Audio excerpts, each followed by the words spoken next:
Estamos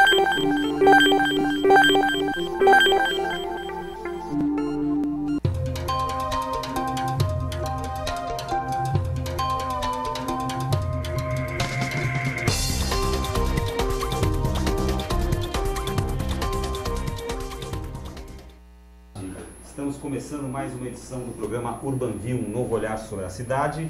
Programa que tem como convidado hoje, aqui ao meu lado, João César Botelho de Miranda, que é diretor institucional de novos negócios da Sabiá Residencial Empreendimentos Imobiliários. João César, como vai? Tudo bem? Boa tarde a todos. Muito bem, muito obrigado pela sua presença aqui. Neste que é o último Urbanview do ano. Estamos encerrando 2014, trazendo mais uma entrevista, trazendo mais conteúdo interessante e relevante para você. E o nosso olhar da semana, que é o tema sobre o qual vamos conversar no programa de hoje, é imóveis. Quais são e como funcionam os instrumentos que financiam esse mercado? Nosso foco hoje, nosso olhar da semana é sobre o financiamento imobiliário, tanto para quem compra, como para quem incorpora, como para quem empreende. Então, nós vamos conversar aqui com o nosso convidado João César Miranda sobre questões como a demanda continuará crescendo, os preços dos imóveis vão se estabilizar, quais são os empreendimentos, os tipos de empreendimentos que mais atraem financiamento, que têm mais facilidade para atrair investimento. E aqui ao meu lado, como sempre, Sandra Lanza, aguardando aqui a sua participação. Tudo bem, Sandra? Tudo bem, Gilberto, e com você? Tudo ótimo. Puxa, e o tema hoje é bem interessante, hein, Gilberto? Perfeitamente. Tenho certeza que o pessoal vai adorar. E eu quero convidar também todo mundo a votar na nossa enquete. A gente sempre faz uma enquete, que é uma perguntinha que você vota lá no site da Urban Systems, urbansystems.com.br, tem a ver com o que a gente está discutindo aqui. No final do programa, a gente traz o resultado, o nosso entrevistado debate um pouquinho sobre esta pergunta. E a pergunta de hoje é: vale a pena comprar imóveis como investimento? São 3 opções para você votar. Sim, valorizam e são uma opção segura. Segunda opção, em alguns casos, a depender do tipo de imóvel e localização. Ou a terceira opção, não, existem outras opções bem mais rentáveis. Eu aguardo a participação de vocês. Muito bem, e vamos começar então a nossa entrevista falando diretamente do tema que é o nosso olhar da semana. Imóveis, quais são e como funcionam os instrumentos que financiam esse mercado. Então eu pergunto ao João César Miranda, aqui ao meu lado. João, como é que está hoje essa questão do financiamento imobiliário, tanto para o lado de quem compra, para o lado de quem incorpora? Bom, hoje, felizmente, o financiamento é farto e bem acessível, seja para aqueles que compram, seja para aqueles que precisam do financiamento para produzir. Então,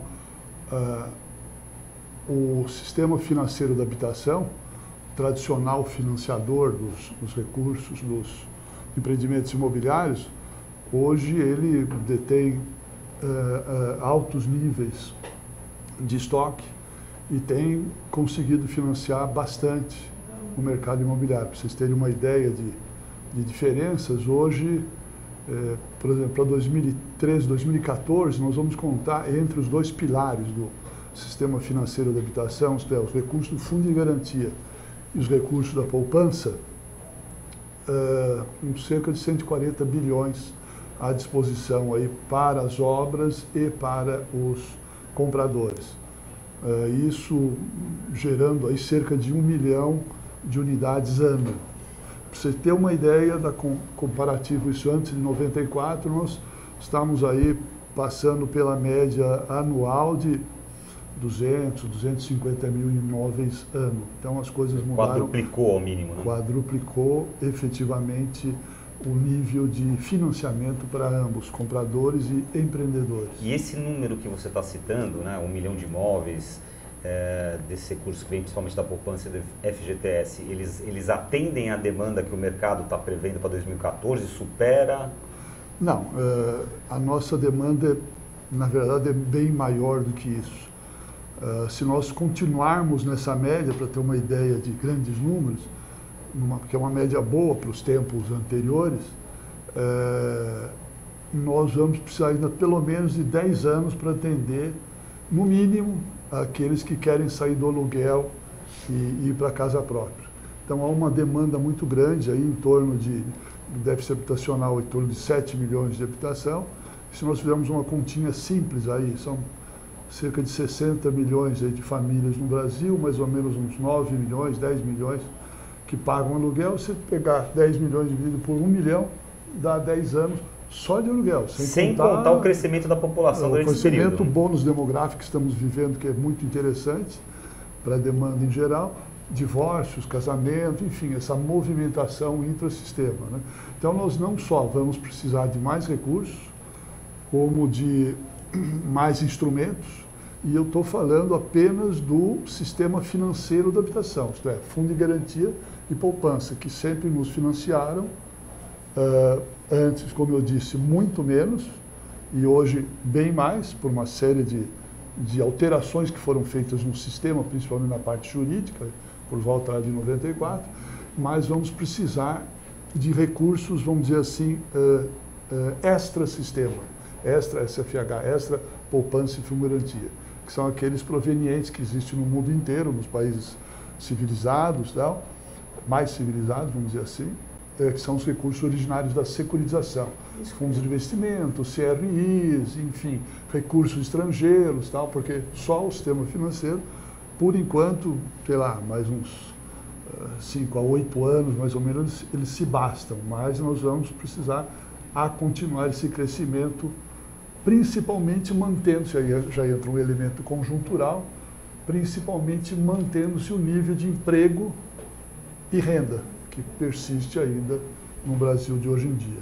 Me corrija se eu estiver errado, o financiamento via SFH, via Sistema Financeiro da Habitação, é bastante interessante para os bancos, porque os recursos são abundantes, como você falou, FGTS, poupança, e tendo, digamos, o imóvel como bem, como garantia do empréstimo, é um tipo de empréstimo seguro para os bancos, né? Isso. E a gente vê também, que você também estava citando aqui, outros países onde você tem diferentes formas de financiar o imóvel, né? Você tem financiamento direto com a própria construtora, você tem leasing, tem uma série de instrumentos, né? Você acredita que devido a todos esses anos de instabilidade financeira que a gente viveu no Brasil, os bancos meio que se acomodaram um pouco nesse modelo do sistema financeiro da habitação, que é mais tradicional, mais seguro, e não se aventuraram tanto por outros instrumentos de financiamento?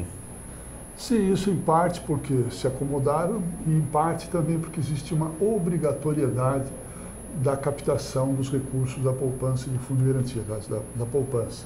Então, todo banco que capta a poupança ele é obrigado a necessariamente aplicar 65% na poupança, em financiamentos imobiliários. Então, é uma regra que se criou para cativar, vamos dizer assim, os recursos da poupança para os financiamentos imobiliários. Por outro lado, juntou a fome com a vontade de comer, vamos dizer assim, na medida em que, por volta de 94, uma série de problemas para que o banco financiasse foram erradicados no sistema de financiamento. Tipo, o comprador deixava de pagar, o banco ia executar a hipoteca, não conseguia, o fulano ficava sem pagar durante morando no imóvel, morando no imóvel, que era uma aberração. Era, vamos dizer, o sistema como um todo, a legislação como um todo, estava privilegiando o devedor em detrimento do sistema de crédito. Então, o que acontecia? O banco, vamos dizer, ou aumentava os juros, ou aumentava as garantias, ou, vamos dizer, arrefecia o seu volume de financiamento. Nós tivemos aquelas grandes baixas, ninguém se entusiasmava em financiar. Isso do financiador direto, Itaú, Bradesco, Caixa, tudo mais, os bancos que captavam poupança ou aplicavam os recursos do fundo de garantia. Eu me lembro que eu comprei meu primeiro imóvel, acho que na década de 90, foi um parto para você conseguir o financiamento. Era tanto documento, era tanta garantia, era tanta... Eu falei assim, vocês estão pedindo tanta coisa que se eu tivesse tudo isso, eu não precisava comprar um imóvel financiado, né? Você vê, por outro lado, tem uns automóveis aí que não padecem desse problema. E hoje em dia é o contrário, né? O banco manda correspondência para você falando assim, olha, você tem um crédito para comprar imóvel, está pré-aprovado. Exatamente. Né? Quer dizer, uma mudança radical, para vocês terem uma ideia, é bem típico do brasileiro, né? Aos pouquinhos, o jeitinho brasileiro está sendo remanescendo o que é bom e o que é ruim está sendo eliminado. Uma dessas regras simples que se modificou em 94 foi a lei chamada Lei do Incontroverso, isto é, o cara quer discutir os juros, a prestação, não sei o quê, né? Dá uma digestão, ok, mas deposita o valor da prestação. Aí o brasileiro já não queria, tá? As ações judiciais caíram vertiginosamente. Então agora, hoje em dia, para E como qualquer negócio, você quer discutir a validade ou não daquele crédito, daquela cobrança e tal, você tem que depositar para mostrar que você quer pagar. Apenas você está discutindo o quanto pagar. O quanto pagar. Tá? Então, antes não, fulano não pagava bolhufas e ficava acomodado no imóvel durante 10 anos sem pagar aluguel. Isso é uma das regrinhas. Outra regra, criamos na época a alienação fiduciária. Isto é, fulano não pagou o imóvel depois de 1, 2, 3 cartas, tal, enfim, em todas as maneiras clássicas de você recuperar e cobrar efetivamente. Ok, agora, não pagou mesmo, tem que se tirar o imóvel do fulano para o banco discutir aquele imóvel, leiloar aquele imóvel e pegar o dinheiro e emprestar para outro que possa pagar. Então, a alienação fiduciária veio e aquela hipoteca que era, vamos dizer, executada em 5, 10 anos, passou com a alienação fiduciária, esse instrumento passou a retomar os imóveis em 6 meses, 1 ano. Resultado, a inadimplência, que era um conceito 60 dias, vamos dizer assim, de fulano não paga, que era, sei lá, de 10, 12, 15%, hoje em dia está em 1 e pouco por cento. O que significa isso? É dinheiro que volta para o sistema para financiar novos que barateia, inclusive. E aquele que não quer pagar, tem que ser executado mesmo.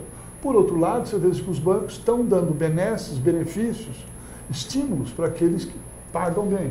Pagou dando vencimento, dá um descontinho e tal. O sistema está indo bem. Agora, uma dúvida de uma compradora recente, que não acompanhou essa movimentação. Os juros, ele tem sido modificado com o tempo? Quer dizer, essa facilidade ou essa dificuldade, ela foi incorporada e foi passada para o comprador? Sim, claro. Porque o que a gente ouve muito é que, atualmente, existe uma dificuldade maior para comprar imóvel do que, por exemplo, há 30 anos. Como é que os juros cabe dentro desse processo? Não, os juros, a composição dos juros é basicamente, os juros remuneram o risco do banco na operação, remunera os impostos e remunera a remuneração. E tem lá a remuneração dele, remunera a estrutura dele, o funding dele. Ele capta a poupança a 6, ele empresta a 9, 10. Para quê? Essa diferença, o spread, né, que é chamado, é para pagar os impostos, pagar o risco dele e ter o lucro do banco. Ora, se o risco diminuiu, isto é, a cada 100 que ele empresta volta mais, ele pode reduzir os juros. Os juros, sim, caíram bastante, vamos dizer, nos últimos 5, 10 anos, de 12, 10% para hoje, para 7, 8, 9%. Então, efetivamente, está bem melhor em termos financeiros. O que complica não é os juros, é a burocracia brasileira. Para que o comprador hoje, vamos, só para a gente falar um pouco exatamente dessa questão dos instrumentos que financiam esse mercado. Então, vamos só separar aqui, organizar didaticamente, vamos falar então de comprador, nós estamos de comprador final agora, tá? Quais são as ferramentas, quer dizer, quais são os instrumentos que tem de financiamento além do SFH hoje no Brasil para você comprar um imóvel sem ser SFH? SFH é o principal, é o que todo mundo mais ou menos conhece. Que outras opções eu tenho como comprador para poder, se é que eu tenho? Na verdade, isso depende muito do perfil de cada comprador, não só o perfil creditício, como até cultural. Então, você tem a famosa compra direta, aquele que não precisa de financiamento ou não quer financiamento, ele pode ser financiado diretamente pela construtora em, sei lá, 60%, 70% até as chaves e um pouco depois das chaves. É um financiamento que não é muito recomendado para ambas as partes. Uma, porque a construtora não é financiadora, ela não pode ficar com crédito durante 5 anos depois da chave. Então, para o comprador também, os volumes são altos. Então, hoje em dia, ele vai pagar prestações altas, para o poder aquisitivo e para aquele que tem a cultura, que não quer financiamento e tal, para pagar dessa forma. Tem outro perfil que não tem tanta necessidade do imóvel, por exemplo, é o consórcio imobiliário, que existe, que cresceu bem. Hoje o consórcio, inclusive, conta com financiamento, inclusive com possibilidade de você sacar o fundo de garantia. Mas depende muitas vezes de lance ou de sorteio para o E esses consórcios funcionam bem no Brasil? Tem tido algum problema? Porque o consórcio teve uma época no Brasil que era de carro, de moto, estourou um monte de administradora, não tem tido problemas com o consórcio de imóveis? Não só os consórcios, como o primo do consórcio, vamos dizer assim, que são as cooperativas habitacionais. As cooperativas, quando eram geralmente para padrão econômico, vamos dizer assim, de imóveis, elas sempre funcionaram bem no Brasil, principalmente em épocas mais estáveis, em que não haviam grandes oscilações. Que uma cooperativa ou um consórcio, o princípio mesmo, é um juntamento de uma porção de pessoas que cada um com as suas prestações vão construindo e depois vão se financiando, né? Mas é um autofinanciamento, né? Então quer dizer, houve problemas de gestão, e a cooperativa. Problemas de gestão, mas que eu debito isso a uns poucos mal e criminosos gestores, vamos dizer assim. É uma exceção à regra. Né? Como tem também alguns bancos, empresas, pessoas e compradores que também, de vez em quando, pisam na bola. Mas quando não chegou a ser um movimento, vamos dizer assim, sistêmico. Então, quer dizer, então a gente tem SFH praticamente, consórcio imobiliário, cooperativa, mais algum? Não, isso do ponto de vista do comprador. Do comprador. Do comprador. E o comprador, dentro do financiamento, hoje ele tem uma gama muito grande de alternativas dentro do financiamento ao comprador. Se ele tem possibilidade de fundo de garantia, ele pode fazer uma poupança, ele tem o Minha Casa Minha Vida, dependendo do valor, que ele tem um subsídio que o governo dá a ele, dependendo do valor do imóvel e da renda, aliás, da renda dele principalmente. Enfim, ele tem, vamos dizer, uma série de detalhamentos e de benesses em função do SFH, seja recurso da poupança ou do fundo de garantia. Outro instrumento, não tanto para o comprador, mas para o empreendedor, aí são o instrumento da securitização, que é, ao invés de ele tomar por empréstimo um dinheiro no banco e constrói, depois ele paga no final da obra, ele, empreendedor, ele monta uma operação estruturada, isto é, junta uma série de investidores, capta recursos junto ao público, com uma instituição financeira, esses financiadores financiam, é o caso do Fundo de Investimentos Imobiliários. Ou então não, ou então ele financia de alguma forma o empreendimento, gera uma série de recebíveis, de créditos, né? Vende direto, por exemplo, aí ele pode vender direto em 10 anos, 12 anos, só que ele vende direto e os créditos ele securitiza, repassa, ou como se diz popularmente, ele desconta. Seria uma operação de securitização. Emite um CRI, enfim, tem toda uma sofisticação nessa operação. Mas é uma alternativa. Isto é, o empreendedor com esses mecanismos, ao lado, ele pode financiar de uma outra forma o comprador. Isso ainda está muito incipiente no Brasil, ao contrário de outros países, mas é vamos dizer, um sistema, é um procedimento, uma estrutura que tende a completar os recursos da poupança e do fundo de garantia. Só para a gente ter um termo de comparação, vamos pegar, para um exemplo, o mercado imobiliário americano, né? O mercado imobiliário americano não tem SFH, não tem poupança, não tem FGTS, né? Qual é o principal instrumento de financiamento do incorporador e qual o principal instrumento de financiamento do comprador no mercado americano? Bom, ele não tem, em primeiro lugar, porque tem juro mais baixo, né? Então, fulano lá, o empresário lá, ele toma dinheiro no mercado, com determinada taxa de juros, que é compatível, e aí ele tem o financiamento do prazo do banco, que são lá as Savings and Loans Companies, que financiam o mutuário final.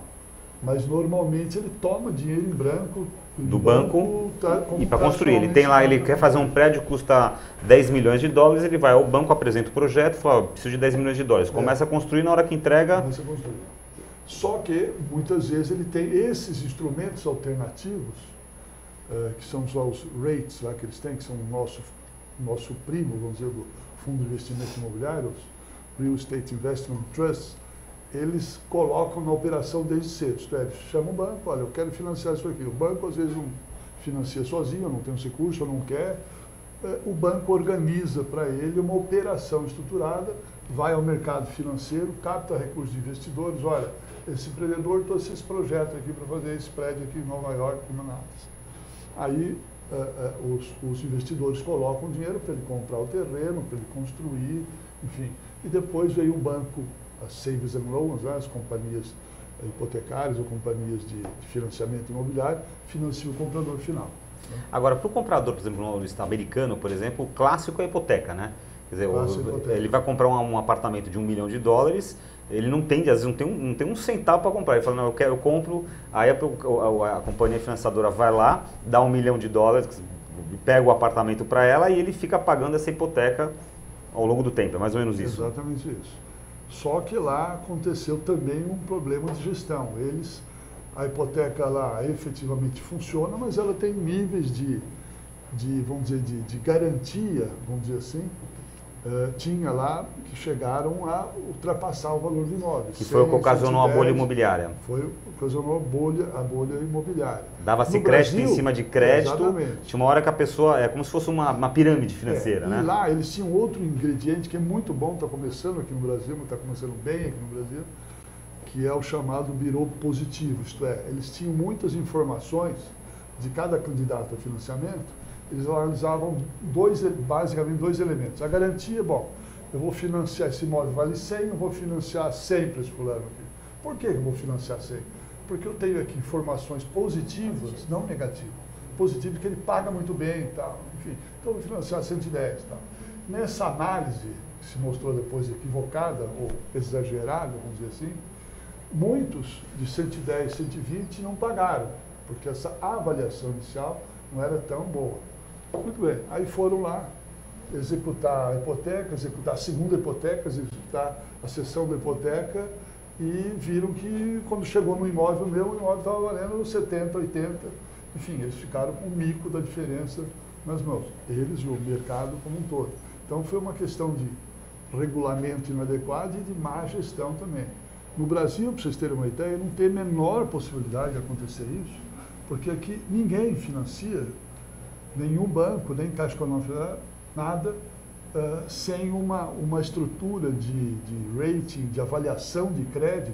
Para começar, que eles não financiam 100% do imóvel. Geralmente, por ninguém conta financia. Dessa garantia, a média, no fundo de garantia, que é mais econômico, um padrão econômico, tem sido a média de todos os imóveis no Brasil, em relação ao valor do imóvel, as hipotecas ou alienação fiduciária, tem sido cerca de 60% do valor do imóvel, 70%. Quer dizer, a segurança, digamos, já começa a ir para uma bolha imobiliária. Quer dizer, o apartamento vale 100, eles financiam em média 60 mil. 40 mil, o camarada tem que arrumar algum dinheiro para comprar. Exatamente. Se houver alguma inadimplência, né, eles vão lá, retiram, agora com a alienação fiduciária ela é mais eficiente de recuperar o bem, colocam em leilão imediatamente, no registro de imóveis, não precisa nem a juízo, né? Colocam em leilão e imediatamente, vamos supor que eles queimem o bem, que vá para 90, para 85, mas eles financiaram 70, então eles ainda têm... uma pergunta curiosa aqui que uma vez me fizeram, não soube responder, e talvez você saiba responder, não sei. Você compra um apartamento, por exemplo, de 100 mil reais, né? Então, vamos supor, eu dei entrada de 40 mil reais, esse apartamento financei 60 mil. Não em São Paulo, né? Que você não compra em São Paulo. Então, vamos mudar o exemplo. 1 milhão, comprei um apartamento de 1 milhão de reais, paguei lá 400 mil reais de entrada com recursos próprios e financei 600 mil reais no banco. Passou 2 meses, 1, 2, 3 isola, eu quebrei, não tem mais dinheiro, paro de pagar o apartamento. O banco vai lá, tem a alienação fiduciária, ele vai lá, leilou o imóvel. Como é que ficam os meus 400 mil nessa história? Não fica. Se houver saldo, ele devolve, mas ele vai haver o seu crédito. Ou seja, se ele vender por esse apartamento que eu comprei por 1 milhão, ele vender por 800 mil, ele vai pegar os 600 que ele financiou e vai me devolver 200, é isso? É assim que funciona? Tudo bem. Então, nós falamos de bolha imobiliária, que era uma questão que a gente ia abordar aqui, né, Sandra? Então, o Brasil já falou que não corre isso, mas o pessoal sempre também me pergunta aí sobre o seguinte, a questão da valorização dos imóveis, né? Tem gente que defende a tese de que os imóveis se valorizaram. Então, na verdade, tendo uma correção, a valorização grande que houve porque estavam subvalorizados e o ganho de poder aquisitivo fez com que se houvesse uma correção, por isso os imóveis subiram tanto. Outros dizem que os imóveis subiram por especulação e que vai haver uma queda. Você acredita o que em relação aos preços para compra de imóvel? Que vai haver subida antes de uma estabilização, que vai descer e depois vai estabilizar? Qual o teu olhar para essa questão? Bom, primeiro a questão da bolha tal, está acontecendo e aconteceu em alguns mercados aí que tinha um mercado primário já resolvido. Isso aconteceu no mercado secundário, isto é, o Brasil ainda está no mercado primário, isto é, ainda temos 6, 7 milhões de Então, para entender o conceito de mercado primário e secundário, para quem está nos assistindo, o primário é quando eu compro um banco de você, um imóvel e o banco você me ajuda a financiar, é o imóvel para mim. Primeira vez, né? pela primeira vez. O secundário é quando eu já começo a negociar... Revenda, seja do bem, seja do papel que representa aquele bem, tá certo? Que é uma coisa que nem você falou, acontece nesse caso da bolha imobiliária, quer dizer, tinha uma hora que estavam se negociando papel, não era nem mais o imóvel, Exatamente. né? Aliás, aqui no Brasil isso não é muito comum. Não é muito. Até por essa... O nível é muito inferior. Lá são trilhões de dólares, aqui nós temos entre fundo de investimento imobiliário, CRIs, nós temos aí 100 bilhões, se tanto. Mas não é tanto por conta do volume, é por conta principalmente das cautelas que se tomam com relação a isso. Mas voltando à questão da valorização. Da valorização. Então, bolha no Brasil, pelo mercado secundário, é impossível porque não existe, praticamente não existe mercado secundário. Por conta da valorização ou sobrevalorização, eu acredito, e nós temos uma série de elementos aí lá no Secov, na CEBIC, para nos auxiliar nesse entendimento de que houve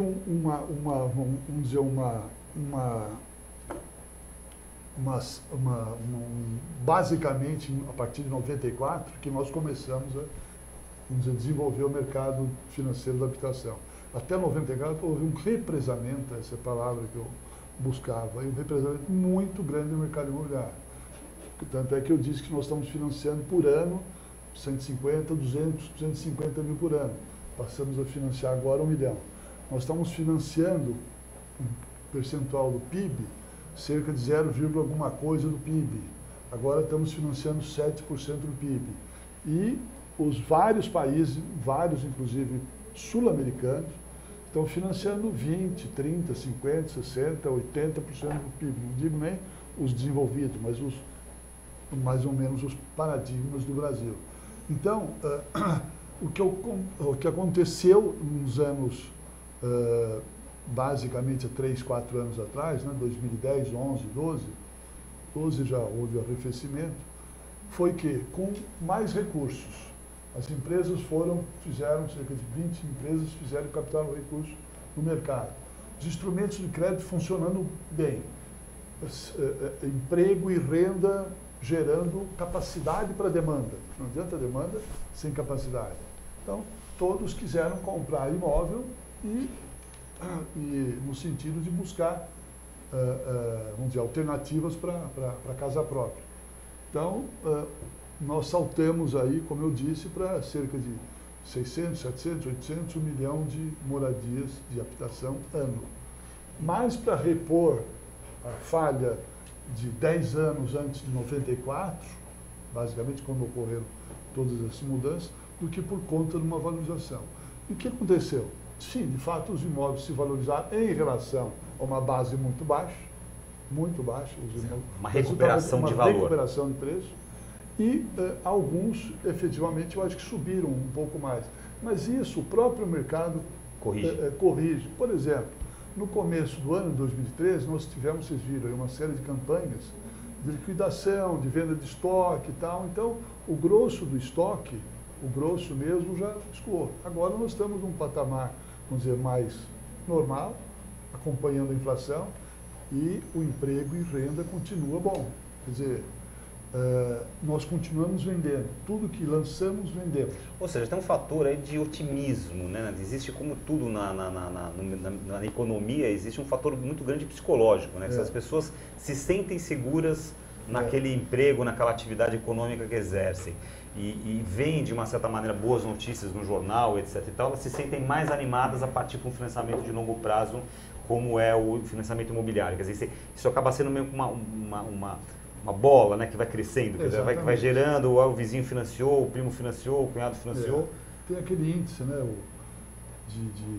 de nível de otimismo e pessimismo da população em geral que está alto hoje em dia. Por quê? Basicamente porque a economia está mantendo o emprego, chega a 6% do desemprego, né? E o nível de renda está sendo mantido nos últimos anos. E teve até crescimento, mas de certa maneira maneira teve até crescimento, né? Está em crescimento. Então, no nível da demanda, a coisa está indo bem. É o inverso, por exemplo, que acontece na Europa, em países como a Espanha, por exemplo, onde o clima de pessimismo da população é tão grande que às vezes a pessoa, mesmo empreendendo, ela não consegue vender, né? O que nos preocupa bastante, também isso alimenta também sobrevalorizações, vamos dizer assim, não é tanto na questão da demanda, como nós falamos, não é nem questão do financiamento, que existem hoje os recursos tradicionais, a poupança e a garantia, e vem aí os recursos da securitização, estão indo muito bem. Eu acho que nós não vamos ter problema de recursos nos próximos 8, 10 anos. Muito bem. O que me preocupa bastante é a geração de projetos.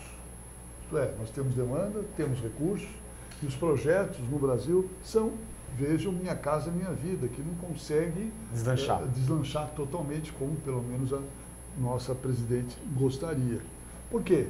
Porque para você, hoje em dia, começar do zero, no começo do Minha Casa Minha Vida tinha uma série de projetos muito bons, tal, já em estoque, já saneados, vamos dizer assim. Hoje em dia, você começar um projeto do zero, sei lá, buscar o terreno, até você aprovar, é prefeitura, é Graproab, é meio ambiente, é divisão do imóvel, é isso, enfim, tem toda sorte de problemas. São 2, 3 anos. E muitas vezes você morre na praia. Então, a geração de projetos adequados, ou a questão do preço, né? Ou a questão do zoneamento. Em São Paulo, agora nós estamos vivendo uma briga grande por conta do plano diretor, em que a prefeitura quer impingir, vamos dizer assim, uma série de regras para habitação de interesse social. Então, isso vai fazer com que a cidade cresça muito em termos de habitação social. Precisa, tal. Mas, em compensação, vai atrapalhar muito a aprovação dos projetos. Então, vai haver uma certa represamento da oferta, vamos dizer assim, pode gerar aumentos de preço. Muito bem. Estamos conversando aqui no programa de hoje, no UrbanView de hoje, com João César Botelho de Miranda, da Sabiá Residencial e Empreendimentos Imobiliários, sobre o tema imóveis, quais são e como funcionam os instrumentos que financiam esse mercado. Nosso programa está chegando ao final e eu quero fazer uma última pergunta para o nosso convidado aqui, que eu gostaria que você colocasse para nós de uma forma breve, quais são as tendências, quais são as perspectivas para 2014, como é que você vê o comportamento do mercado nesse ano que vai se iniciar em breve? Olha, eu vejo de duas formas em termos principalmente de valorização dos imóveis. Não acredito, a não ser em alguns nichos específicos na cidade, no estado de São Paulo, que existe ainda assim, em que você fazer um bom negócio, né?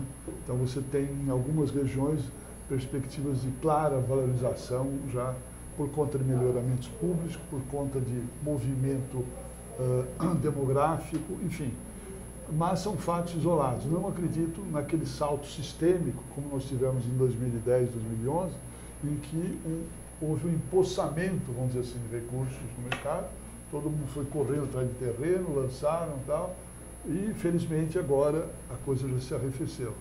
Então não acredito nesses movimentos bruscos, a não ser, como eu disse, em alguns casos específicos, e acredito sim na manutenção, nem pode ser diferente por conta do apetite grande ainda dos compradores, de tudo que lançamos, vendemos. Então, na medida que o emprego e renda tem continuado, está continuando já, e a perspectiva é que continue, principalmente aí por conta dos eventos que nós temos aí, Copa e Olimpíadas, e uma série de investidores e negócios aportando aqui no Brasil, eu acredito que o emprego e renda vai continuar ainda durante muitos anos.